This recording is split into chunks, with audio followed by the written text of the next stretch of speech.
Welcome to my garden, to the GinGee GoodEarth show.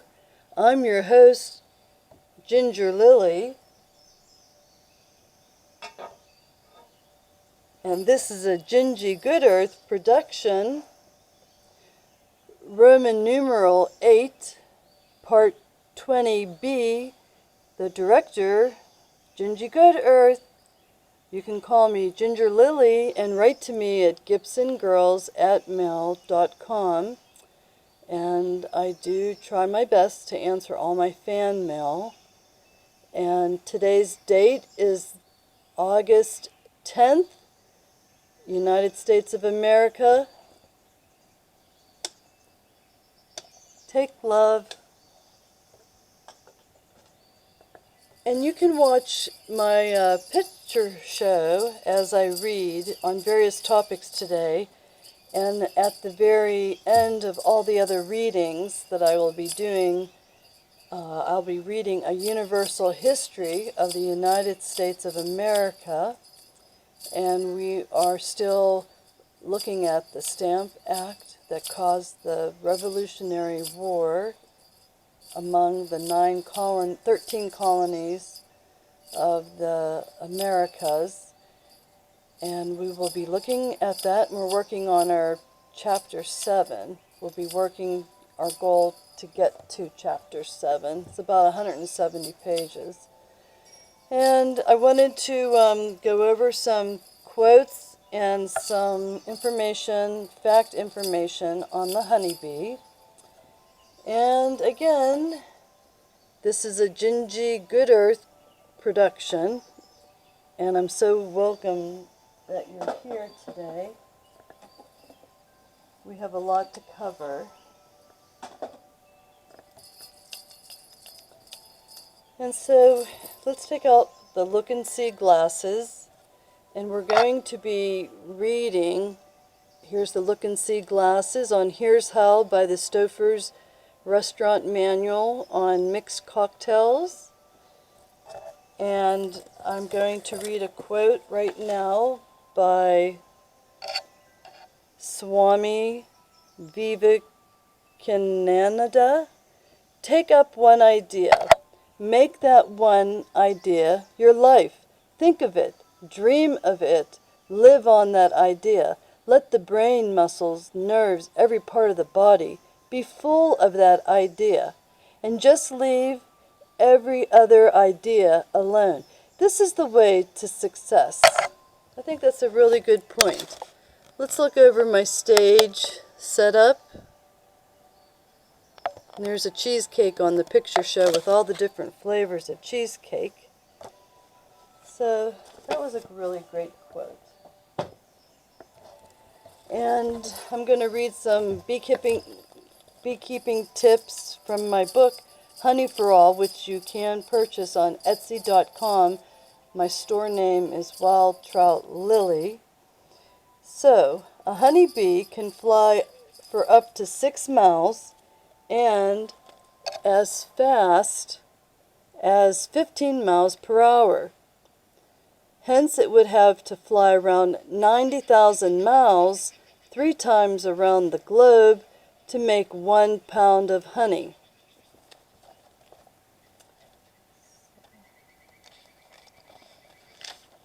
The importance of water. If you're a beekeeper, the importance of water. All plant life needs water to flourish in its environment. Without water, there would be no liquid life or nectar in the flower blooms that the honeybee forage and disgorge.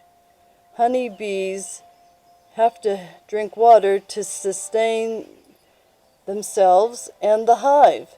Remember, plants absorb water, and then the honeybee drinks the watered nectar.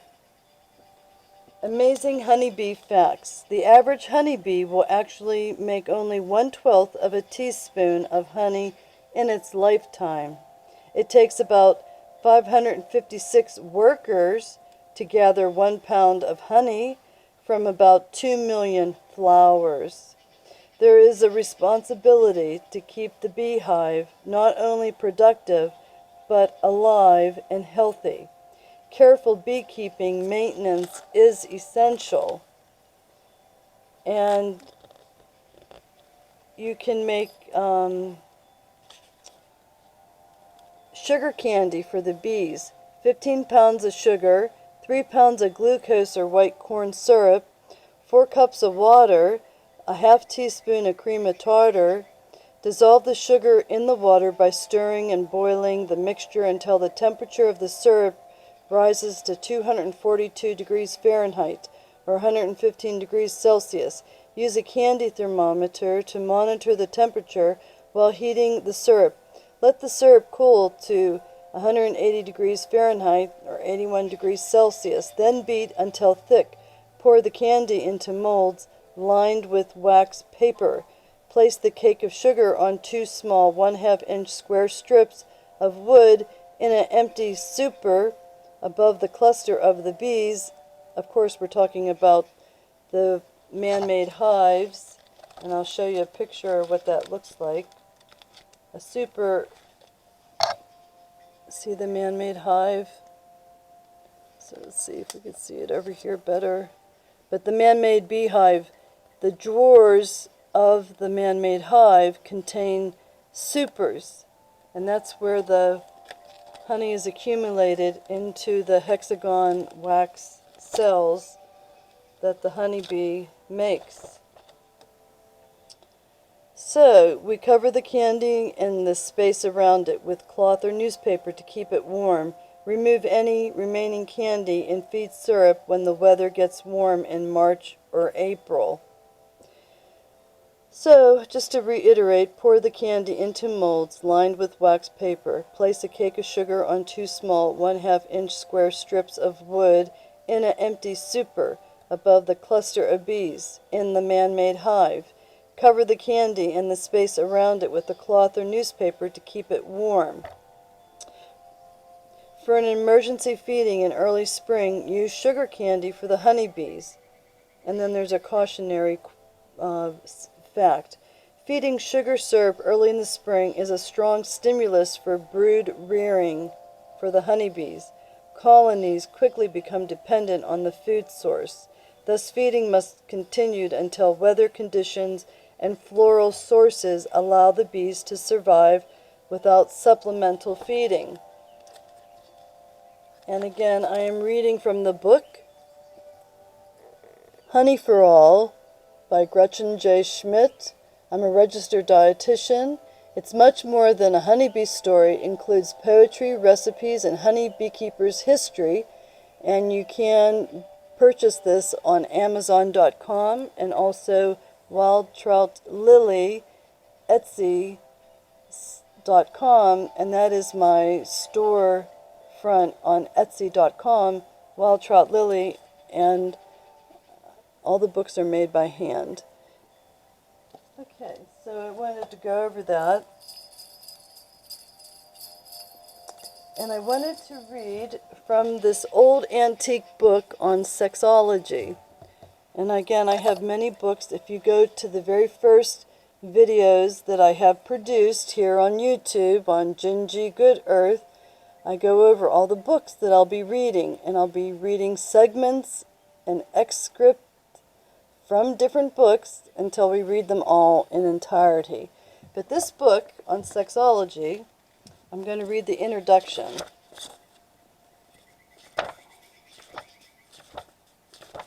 And it's a great book, and it's a family medical edition, and it's edited by Professor William Walling, a medical doctor, a professor of gynecology from the Eastern College, Late Wills Hospital, and it's published by Puritan Publishing Company, copyright 1904 by the Puritan Publishing Company, and it was printed in Philadelphia, Pennsylvania.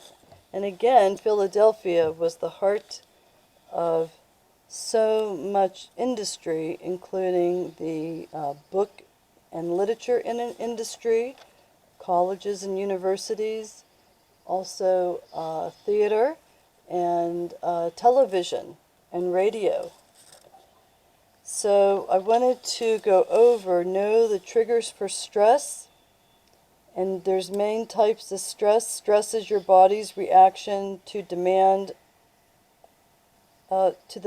of the world. Stressors are events or conditions in your surrounding that may trigger stress.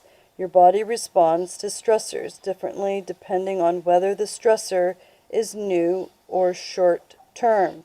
Acute stress, or whether the stressor has been around for a long time. Chronic stress. Post-traumatic stress syndrome is a very common diagnosis for many people. Acute stress, also known as the fight or flight response. Acute stress is your body's immediate reaction to perceived threat, challenge, or scare. The acute stress response is immediate and intense, and in certain circumstances it can be thrilling. Examples of acute stressors include having a job interview or getting a speeding ticket. So there's yin and yang. The single episode of acute stress generally doesn't cause problems for healthy people. However, severe acute stress can cause mental health problems, such as post-traumatic stress disorder. It can also cause physical difficulties such as tension headaches, stomach problems, or serious health issues, such as a heart attack. Chronic stress. Mild acute stress can actually be beneficial. It can spur you into action, motivate, and energize you. The problem occurs when the stressors pile up and stick around. The persistent stress can lead to health problems, such as headaches and insomnia. The chronic stress response is more subtle than it is the acute stress response, but the effects may be longer, lasting, and more problematic. Effective stress management involves identifying and managing both acute and chronic stress. Know your stressors. Effective stress management starts with identifying your sources of stress and developing strategies to manage them. One way to do this is to make a list of situations, concerns, challenges that trigger your stress response. Take a moment to write down some of the top issues you're facing right now. You notice that some of your stressors are events that happen to you, while others seem to originate from within. Know your stressors, and I read this in the Mayo Clinic News Network. And knowing what triggers stress can help you deal with it more effectively. And again, we are living in a pandemic where there are 5 million people infected and diagnosed with COVID-19 or coronavirus in the Americas of the United States of America. And it's a debilitating disease, and it does cause fatalities. So it's a very big concern for all of us to practice this social distancing, maintaining a proper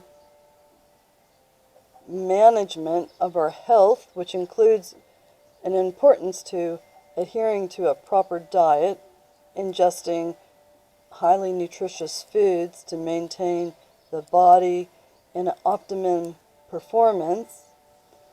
And this is a terrific challenge, so we have to look at it as a positive way to change our lifestyles into a terrific challenge of coping. And for instance, this program that I'm putting together for my audience is to talk about, health nutrition issues. It's also to educate, amuse, enrich on civility, nice matters. And I'm also committed to reading on American history and reading older books that document the universal history of the United States of America. And it gives me an opportunity to share my knowledge base in nutrition and dietetics and theater, because I also direct the Pittsuburgh Victorian Gibson Girls, Joe Pye Music Festival, and the Flagstone Flyers. And I'm a baton twirler, a majorette, and I am going to start a new school for people my age, and it's called Socrates Blue Star School Academy, and I am working on that. And so I'm a work in progress, and I have terrific challenges of ideas to accomplish social civility and nice matters, and I am starting a newspaper party on my YouTube channel too. So I'm going to have culinary kitchen programs on food and nutrition and specializing in the keto diet plan. I'm going to have a Socrates Blue Star Salon classroom. I will be teaching how to become a beekeeper and beekeeping principles. I will be going over current issues in the affairs around the world to help people understand that we're living in a geopolitic arena. Liberty is one's potential for success in life. Gretchen J. Schmidt, R.D. I'm in the book for quoting that. That's my quote, and it's been documented at the Library of Congress. But liberty is one potential for success in life is my way of expressing how important freedom is to our ability to spread our wings and have that freedom to express ourselves in a form of art expression or literal expression, and using creativity to design our intermissions of goals that we have for our healthy lifestyle and our futures. So I wanted to read the introduction to Sexology, and then I'm going to go over some cocktails. Okay, Sexology Part 1. We present this work with pardonable pride, believing it will be the means of saving many lives and a vast amount of suffering and needless unhappiness. The importance and demand for a work of this character cannot be doubted. Its needed has been announced upon the floor of the Senate chamber in resolutions adopted by the church assemblies, in the pulpit, in our religious and medical journals, and the need of knowledge it contains is evidenced by the newspapers in their daily records of disagreements, separations, desertions, seductions, adultery, insanity, suicide, murder, and death, the cause of which in almost every case is admitted by all the authorities and shown by the records of our courts to be ignorance of the laws of nature, of self and of sex. It is the unfortunate victims of these dreadful conditions that this book directly appeals. It is written to enlighten and benefit those who have recklessly plunged into marriage, who have assumed that relationship at once so holy and so intricate, where knowledge is essential, yet substituted by ignorance, marriage, whose only incentive is to give a home or secure a partner. It is the home and this partner that we desire to reach, as well as to enlighten those who mentally and physically are capable of the functions of wedlock, but who for lack of knowledge suffer in silence, in attempting to map out the rights and wrongs of the relations that exist between human beings, and which govern their life, health, intellect, love, power, happiness, usefulness, and honor. we cannot avoid a feeling of responsibility, a desire and absolute determination to record nothing without careful investigation and due consideration, and yet equal desire to hold back nothing that can give them a proper understanding of themselves.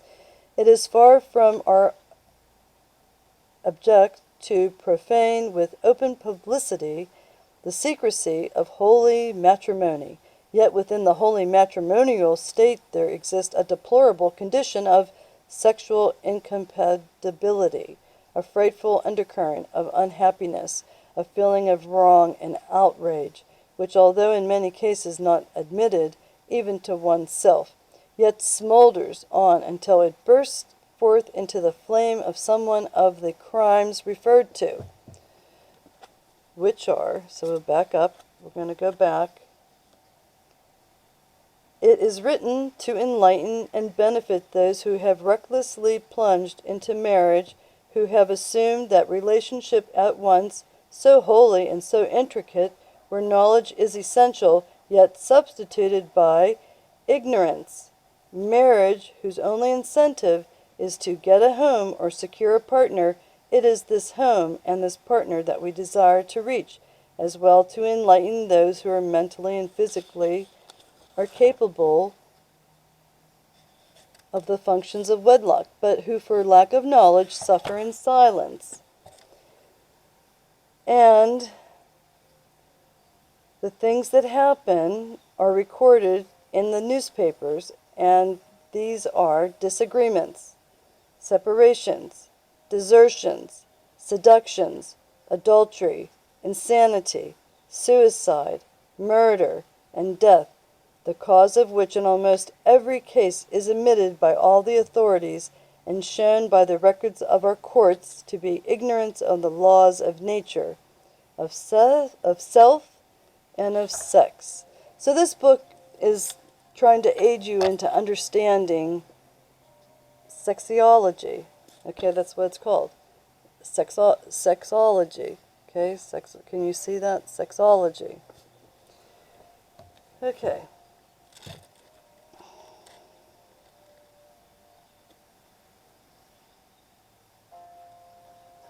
And helping to give you proper understanding of yourself.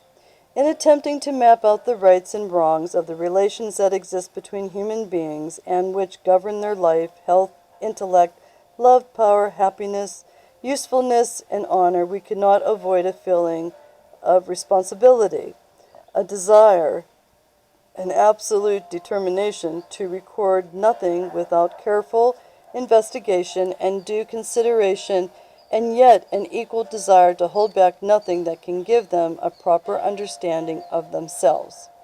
It is far from our object to profane with open publicity the secrecy of holy matrimony, yet within the holy matrimonial state there exists a deplorable condition of sexual incompatibility, a frightful undercurrent of unhappiness, a feeling of wrong and outrage, which, although in many cases cannot admitted even to oneself, yet smolders on until it bursts forth into the flame of some one of the crimes referred to earlier. We cannot say that this imperfect state of affairs is with the minority. Nay, it exists to a greater or less degree with the vast majority. A true and happy marriage wherein we see the husband and the wife's love for each other increase from day to day, where they grow to even strongly resemble one another, where the offspring is blessed by a healthy body and mind, where true and congenial wedlock exists, where true and congenial wedlock exists, where sorrow and poverty only more strongly rivet the ties that bind them. This state of married happiness, which should and could be enjoyed by nearly all, unfortunately the exception and not the rule. It is not to those who have either by study or natural perfection and wisdom entrenched themselves within those all-powerful walls of true and happiness that this book is written, except to furnish them with such knowledge as will enable them to instruct in a proper manner and at a proper time their children, who otherwise would not, though the picture and example is constantly before them, know how and why such happiness is obtained and preserved. It is for the rank and file of our fellow human beings that this book is mainly written. Its message is to those who have little or no conception of the duty due and owing between husband and wife, to those who are the victims of misadvised friends, the victims of the glaring advertisements of quacks, and fill our daily papers, even polluting our religious journals, preying upon the minds and souls of our young men and women with their endless list of symptoms, until the average youth and maiden are well nigh of hypochondriasis, believing as they do, though they know not why, that they are victims of some disease, though they know not what, which makes them unfit for marriage. Well, when the children in the 90s, late 90s, were in high school, and we had a singer sing "Baby Just One More Time," and it made sex a recreational arena instead of something that should be held as sacred to your heart, and to keep yourself a healthy person with a positive attitude of self. The media, the music industry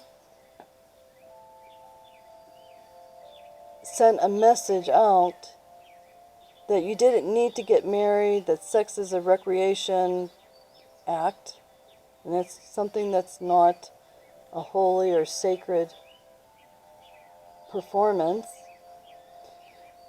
And with that type of attitude and that view, had really broken down the woman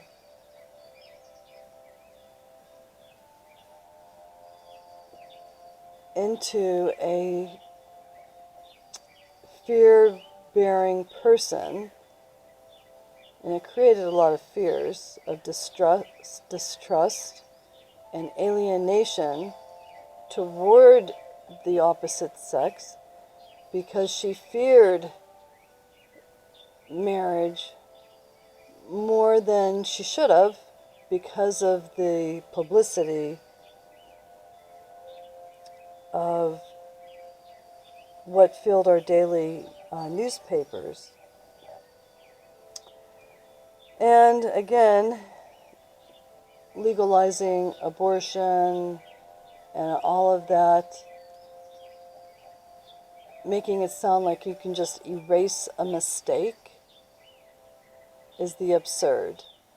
But so much of that has happened in the past, and hopefully we're educating ourselves and realizing, what a good thing family life is and the importance of marriage.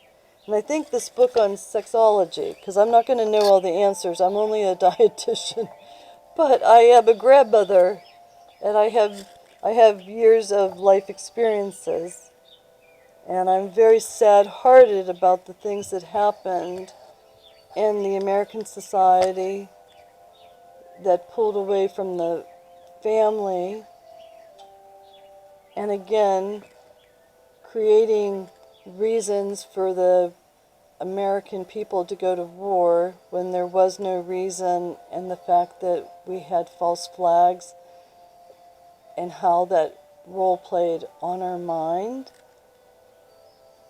And again, the first thing you would think of is, well, we're in a state of war. We're in the longest lasting war in the history of America, 20 years.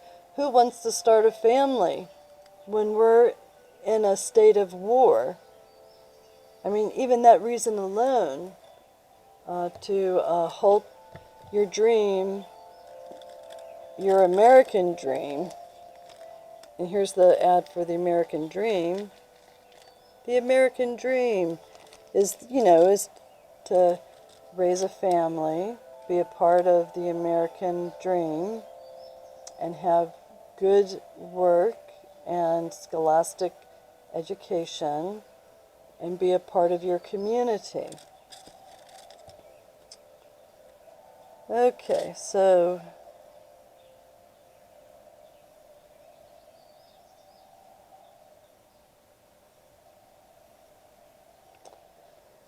we'll backtrack.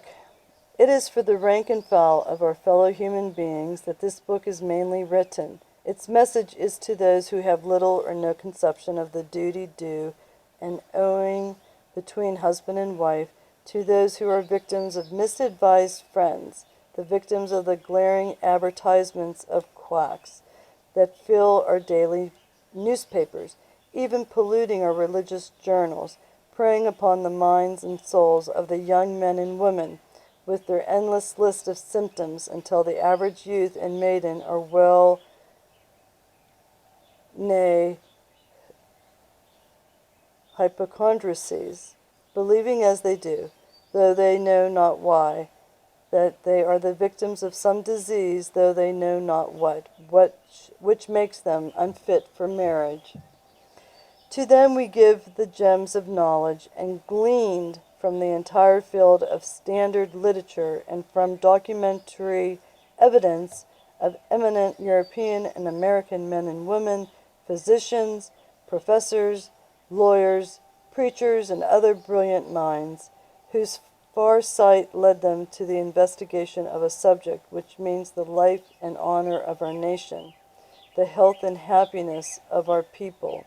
Remember, then, that this work is not based upon medical evidence alone, nor is it in any sense a medical treatise, as experience has shown that knowledge, not medicine, is needed. Therefore, in addition to the combined contributions of our physicians, it embodies the concentrated wisdom and experience of every age and country, and does not rely upon the mere unsupported opinion of any one man, however great his genius. And again, an example of that is I just gave you my opinion on what exposed a generation of young people in the 90s to decide not to marry or have children, and they made it so unpopular because of what that generation was experiencing. Desert Storm 1, Desert Storm 2, and we're still in the longest lasting war in the history of America. Number 2, that a pregnancy could be terminated. And number 4, the breakdown of our scholastic education in public schools. No longer did they have bands and concerts, art shows, and they took away the performance and pleasures of young people being able to express themselves through art, music, and dance. And they broke down the education system by having a very negative, apathetic idea of education. And I witnessed that myself. So I had mentors when I went to high school and junior high and elementary, and it was the complete antithesis of what my own children experienced in their public education. So, we're going to get an unlimited amount of support and opinions. Those who would accuse us of exaggeration will accuse us of extreme moderation if they will but consult the recognized authorities, from the first fathers of medicine to the most eminent scientists of our present time, and which, for the benefit of physicians and those who desire further research, we give herewith, in addition to those given throughout the book, sufficient references to standard works as will open up to them a field of study unlimited and without bounds.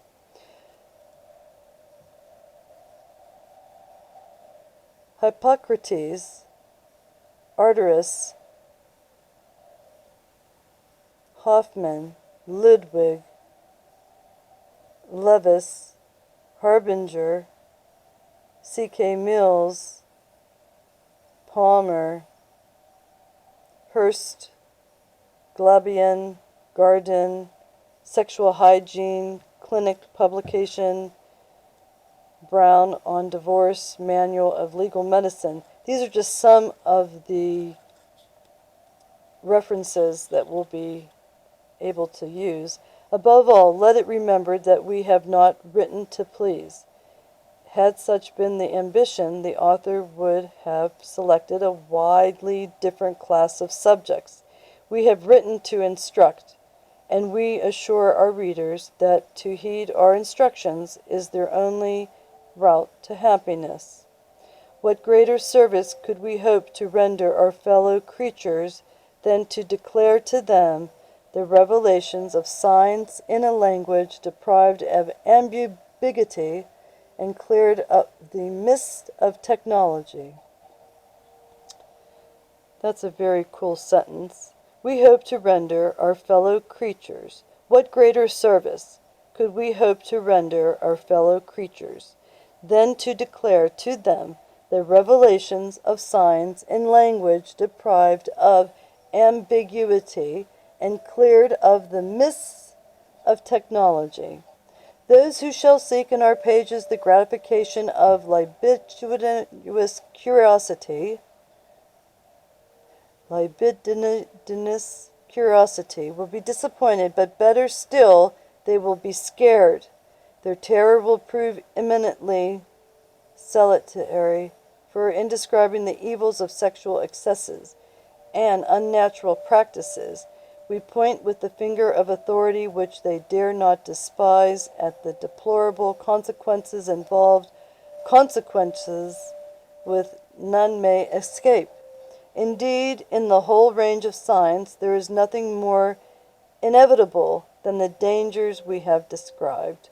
If you will, suppose that by some chance a schoolgirl should embrace stolen opportunities for its inspection. We ask, what harm? We are perfectly sure that the very best treatment of young persons suspected of secret bad habits would be the leaving of this book in their way. And young girl who can bring herself to read it, after discovering the subjects upon which it treats, needs to read it, and her parents may wink at her indiscretion. We believe our work will prove to be a service to all, both young and old, married or single, who will take the trouble to read, mark, learn, and inwardly digest it. Should it teach but one man how a wife should be initiated, and in consequence, should it rescue but one woman from the sad fate which otherwise awaits her? Should it snatch but one boy from the dreadful vortex into which he else had plunged, or save one girl from moral and physical ruin, it will not have been written in vain. That it may do this for many thousands, in the sincere hope and prayer of helping humanity. And the author, again, is Family Medicine Edition, Sexology, Professor William H. Walling, American Medical Association, medical doctor. And here's a picture of him. So just kind of really dates us here. So he has a hammer mustache. And there he is, William H. Walling. So it's a book on, guidelines and suggestions. And I'm going to read that. And then I have the book on the snake doctor, which I have read in previous videos. And it's the works of Iron S. Cobb, The Snake Doctor, and Other Stories. And I read a story earlier on a Civil War story of two soldiers.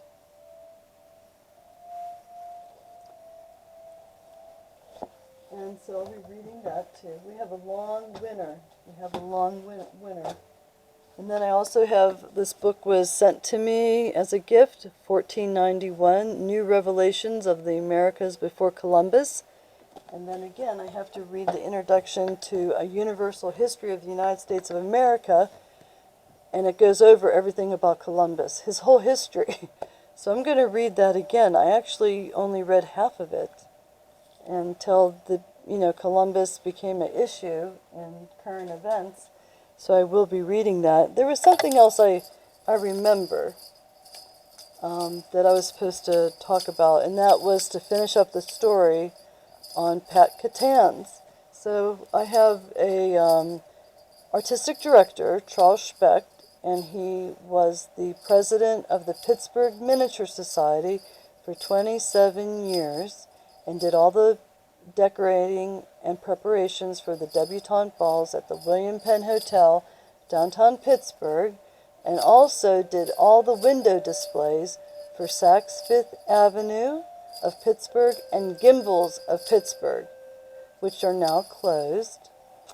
And he was my artistic director for the Pittsburgh Victorian Gibson girls, and I showcased him as Charles Dana Gibson in the plays that I wrote, one specifically, Bearing Fruit, where Nellie Bly is 26 years older than Evelyn Nesbit, the very famous turn-of-the-century Gibson girl, portrayed by Charles Dana Gibson. And there was a lot of preparation set up for all these productions. And you can see all the productions on my store site called Wild Trout Lily at Etsy.com, and I name all the productions of performance and dance that I have showcased in the Pittsburgh, Pennsylvania regions, and also in New York, the Adelphi Hotel in New York City. And I wanted to say that, so Charles, for preparation, he needed to get art supplies, and we were creating Victorian hats and so forth out of paper, and one day he said, oh, I got to get going to Pat Catan's, and I just thought it was his friend, and every time he'd come to one of my programs at the AK Valley Museum, he would say, oh, I just got back from Pat Catan's, and I would be just in agreement, oh, that's wonderful, that's wonderful. And he has long past been deceased, and I finally got to go to Murraysville, Pennsylvania, and there, lo and behold, the name on an arts and crafts store was Pat Catan's. And so every time he said he was going to Pat Catan's, it wasn't an individual friend, he was going to the very famous Pat Catan's arts and crafts store of Murraysville, which I became quite fond of, and because of all the problems with being in a war that lasted over 20 years, many storefronts have closed or changed hands, but now Pat Catan's is Michael's Arts and Crafts store. So Pat Catan's is the original store of now the franchise called Michael's Art Store. And so that's just fun for interest. And if you live in America, we have, Michael's Arts and Crafts stores. So if a gal says, I'm going over to Michael's, don't worry, it's not a personal friend. So that's just my little insider that I wanted to talk about. Now, I'm going to go ahead and, there's a wonderful pick-me-up recipe in the Stoffers manual here. And pick-me-ups. Present company accepted. There are those who, starting out with the best intentions, awake to find their imbibing.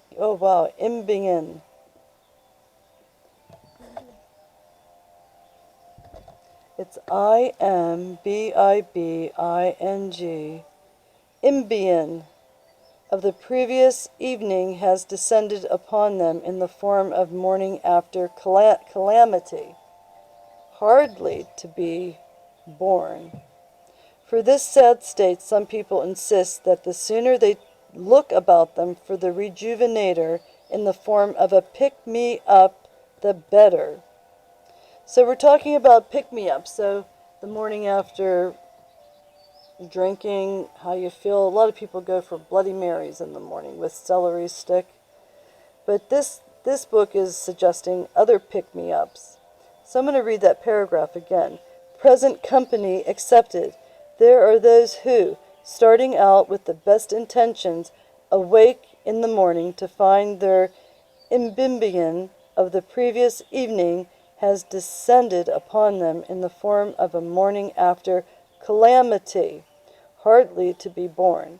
For this sad state, some people insist that the sooner they look about them for a rejuvenator in the form of a pick-me-up, the better. There are several recipes for this condition, each with its fevered adherents, even though their soothing services are not needed very often. So sometimes in the evening you go to a debauchery, which is a gathering, a social gathering where people consume alcohol, and then you wake up the next morning not feeling that great. And so a recommendation is usually having a pick-me-up beverage. So here they have one called Black Velvet. Into 12 ounces highball glass, number 11, containing 3 or 4 ice cubes. Pour carefully along the side to prevent needless escape of carbonation. So the carbonation is key, with that, pick-me-up beverage. 2 ounces of chilled Guinness stout and 4 ounces of chilled champagne. Blend these 2 ingredients together by mostly gently pushing the ice cubes to the bottom of the glass 2 or 3 times. The name Black Velvet, as you have already guessed, comes from the color and smoothness of this drink. Black velvets are one of the oldest and by many considered one of the finest drinks for consumption the morning after. Some prefer a slightly heavier drink and use equal parts of stout and champagne. And again, stout, which is a type of beer, is the dark amber colored beer, and it has a stronger flavor to it, and that's why they call it Black Velvet. So then there's another recipe I wanted to read, and it's a whiskey milk punch, and it's on page 66. Let's try this one. A whiskey milk punch. Smooth but not lacking in authority. Use 1 rounded bar spoon powdered sugar or sugar substitute, 5 ounces of milk, and 1.5 ounces of 100 proof rye or bourbon as you prefer. Shake with ice and strain into a 12-ounce highball glass, number 11, top with nutmeg. And that's the whiskey milk punch. Whiskey milk punch. And I thought that was kind of cool because, milk and then the nutmeg and the powdered sugar or sugar substitute, sugar-free powdered sugar, and it probably is pretty tasty. Okay, so that was from the pick-me-up drinks from the Stoffers manual booklet. And I wanted to see when was this written, this book. Well, it definitely goes back to the 50s.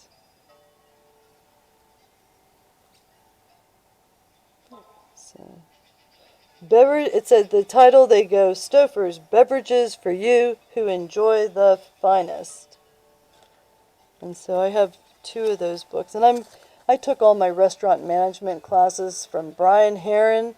He was president of the National Restaurant Association, and I took all my restaurant management classes off of him. So I have a lot of skills that he had taught that I'm very knowledgeable about.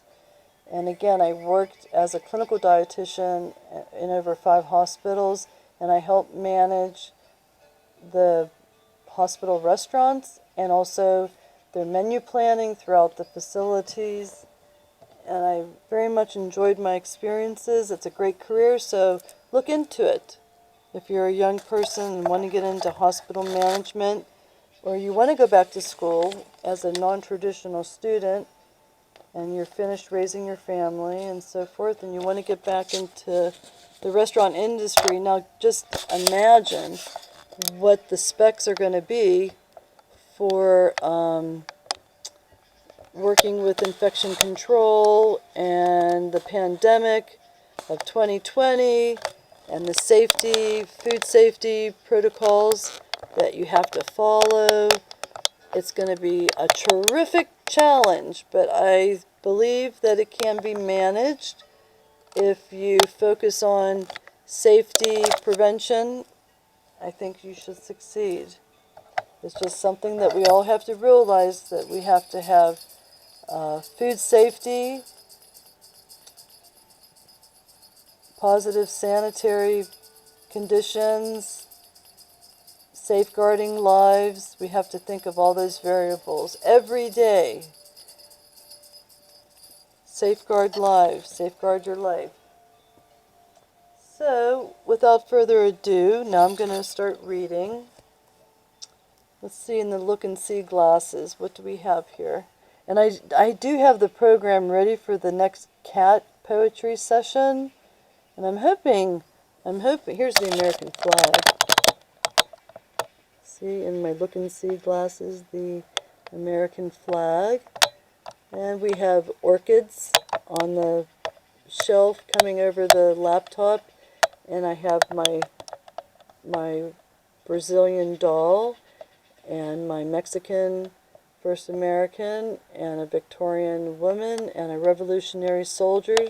And I have the dragon teapot and various antiques. And I'll be showing a lot more antiques. This weekend I also bought a cast iron two-horse carriage. It's a fireman's horse-driven carriage with the fireman's hose on it. And it's quite an antique. It's quite a find. We're going to get closer to the picture show so that you can just enjoy the picture show. We'll switch it up a little bit. And I'm going to start reading a Universal History of the United States of America. So, we left off on page 1.